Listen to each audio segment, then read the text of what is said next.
E Fred, volante que teve negociações avançadas com o Galo, deve permanecer por mais uma temporada no Fenerbahçe. Decisão foi tomada em família. E o mais curioso é que na semana passada, Atlético e Fred chegaram a avançar em relação à possibilidade de ele se transferir por agora. Salários, tempos de contrato e luvas mais ou menos encaminhadas. Faltava a parte mais difícil, o Atlético convenceu o Fenerbahçe a liberá-lo com um ano de antecedência. O vínculo do Fred com o clube turco se encerra em junho de 2027. Fred percebeu que teria um desgaste para conseguir uma saída imediata. O Atlético Mineiro não queria compensar financeiramente o Fenerbahçe. E diante desse cenário, de acordo com informações que vêm de BH, a esposa do Fred foi determinante para dizer: amor, vamos trabalhar mais uma temporada na Turquia e depois você fica livre para escolher seu clube. Tudo indica que o Fred será reforço atleticano a partir de julho de 2027.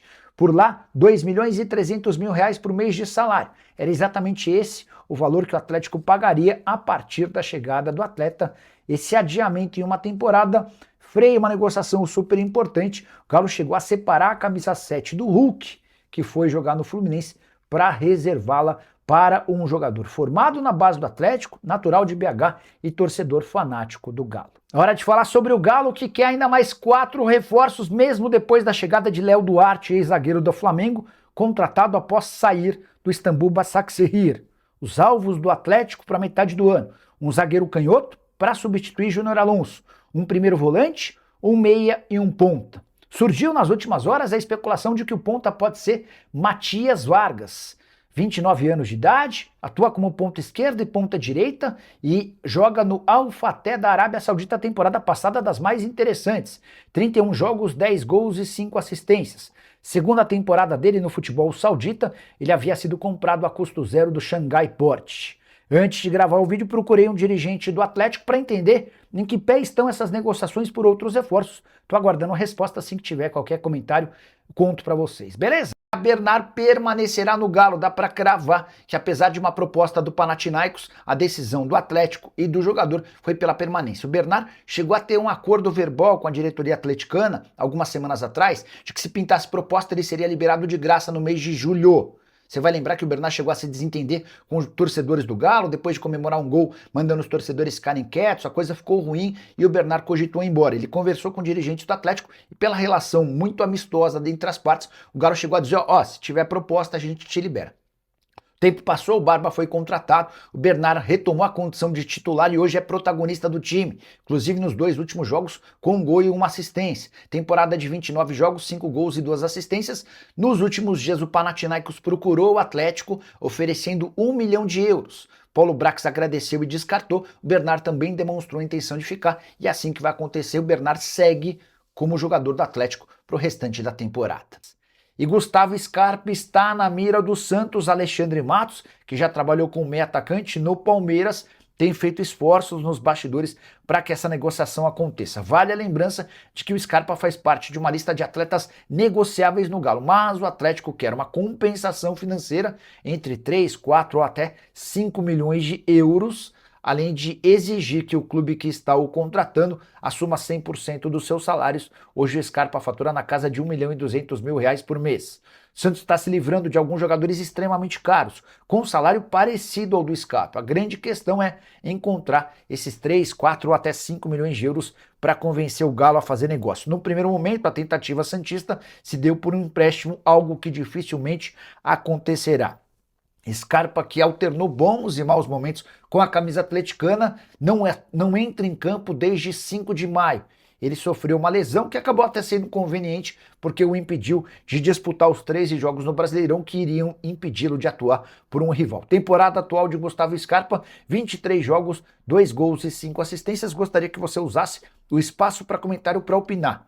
O Scarpa caberia no seu time do coração? É reforço interessante ou não? Estou curioso para saber o que você pensa sobre o tema, beleza? Bom, vamos falar do Galo aqui, Cirilo, e agora falar um pouquinho sobre movimentações de mercado, também na segunda parte vamos falar sobre um pouquinho da base do Atlético, né, investimento na base, quais são os planos para a base do Atlético, dentro daquela série por dentro do Galo. Mas agora, até para justificar a nossa manchete aqui na Turma do Bate-Bola, a apuração nossa aqui da Itatiaia, a situação do meia Igor Gomes. Ô Cirilo, é o seguinte, a gente trouxe a informação aqui com o Cláudio Rezende, inclusive, há cerca de 2 semanas, de que a situação do Igor Gomes é a seguinte: ele não deve permanecer no Atlético, tem contrato até o final do ano, mas o Atlético não pretende renovar esse contrato do Igor Gomes, só que não teve proposta oficial ainda pelo jogador.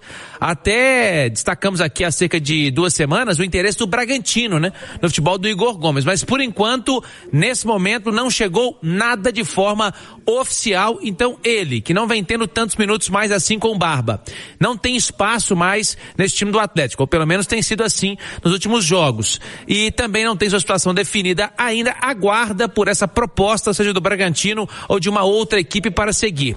E também uma outra apuração nossa aqui da Itatiaia também, em relação à janela, o Atlético já trouxe o Léo Duarte, né?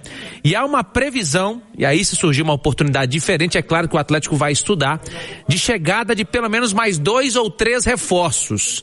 Este é o número de reforços que o Atlético deve trazer na janela para se reforçar para o restante da temporada. Então, com a chegada do Léo Duarte, o Galo pode buscar ainda mais 2 ou 3 reforços, e vai depender também da situação de saídas, porque além do Igor Gomes, pode também, quem sabe, pintar alguma outra saída deste elenco atleticano. Então a situação de mercado do Galo, por enquanto, é esta. A informação também de apuração nossa aqui é de que a situação não está definida, tanto para fechar quanto para não fechar. A situação segue indefinida em relação ao Fred, volante, que hoje pertence ao Fenerbahçe, tem contrato até o meio do ano que vem com a equipe turca. Ela não está definida, segue indefinida, então vamos aguardar, quem sabe, nos próximos dias, nas próximas semanas, um pronunciamento oficial em relação a essa situação, viu, Cirilo? Eu primeiro quero te ouvir, Marques, sobre o que trouxe no primeiro tempo o Azeredo, entre as principais notícias. E o Igor Gomes no Atlético, hein, Marques? Cara, sumiu total aí na reta final da primeira fase. Parece que não tem proposta, não tem lá muita definição do que será feito. Como é que você enxerga o status do Igor Gomes no Galo nesse momento, hein, Marques? Os indicativos já foram todos dados no primeiro semestre, né? Ou seja, quando o Igor acabou ficando de lado ali nos planos do Barba Domingues, né? Não levava nem pro banco de reservas, né? Para não completar os 13 jogos. Então acho que é um caminho natural. E aí é um problema, porque, poxa, tem que haver composição, porque tem contrato ainda com o Atlético, buscar uma alternativa de mercado, né? Hoje, poxa, um atleta que está desvalorizado, porque quem está vigiando as equipes ou o mercado tá entendendo que é um atleta que pouco jogou e quando jogou não foi tão bem. Então é difícil. Há de se fazer uma composição com todos os atores juntos, né, para achar a melhor saída para todo mundo. O Igor sabe que não vai ficar, o Atlético não quer, que ache um clube interessado para que ele também dê continuidade à sua carreira profissional. Da série Por Dentro do Galo, Cirilo, mais uma entrevista importante da parte do Pedro Daniel do Atlético, falando sobre a base. Vamos trazer aqui na turma do bate-bola. Nós vamos falar sobre a base, que é um pilar estratégico fundamental para o futuro do Galo. Como vocês sabem, nós estamos fazendo um investimento de mais de 10 milhões de reais numa nova estrutura lá para a base. Então nós vamos ter uma estrutura de ponta, pensando numa infra importante para o futuro do clube. Nós também alteramos bastante os processos. Então nós temos uma conexão muito clara dentro do departamento de futebol profissional e a base. Então, para vocês terem uma ideia, no ano passado a gente tinha 15% do elenco vindo da base. Hoje nós já temos 30%. Então, dando mais minutagem, dando um alinhamento mais claro e criando mais oportunidade pensando nos novos talentos que estão vindo. Além disso, como reflexo das ações que nós já tomamos, nós tivemos só nesse semestre 11 convocações em diferentes categorias. O que demonstra claramente que o caminho que nós estamos percorrendo e toda essa construção, ela vai dar resultado em muito breve. E a gente de fato acredita que investir na base é investir no nosso futuro. É isso, Cirilo. O Atlético, então, mais uma vez, frisando que a base é o futuro e que vai investir cada vez mais nas categorias de base. Tem que ser, né, Marques? Tem que ser, Cirilo. Acho que esse é o caminho. Mas eu estava até falando aqui com os colegas que o discurso é sempre muito legal, né? Mas você, de fato, vai valorizar os seus ativos, os garotos, se você der minutagem, cara. Se você não der minuto aos garotos, quem que vai conhecer os meninos da base do Atlético? Cara, o investimento tá ali, os garotos estão ali no dia a dia, já tem gente ali trabalhando junto com o profissional, mas dá minuto pros garotos. Entendeu, Cirilo?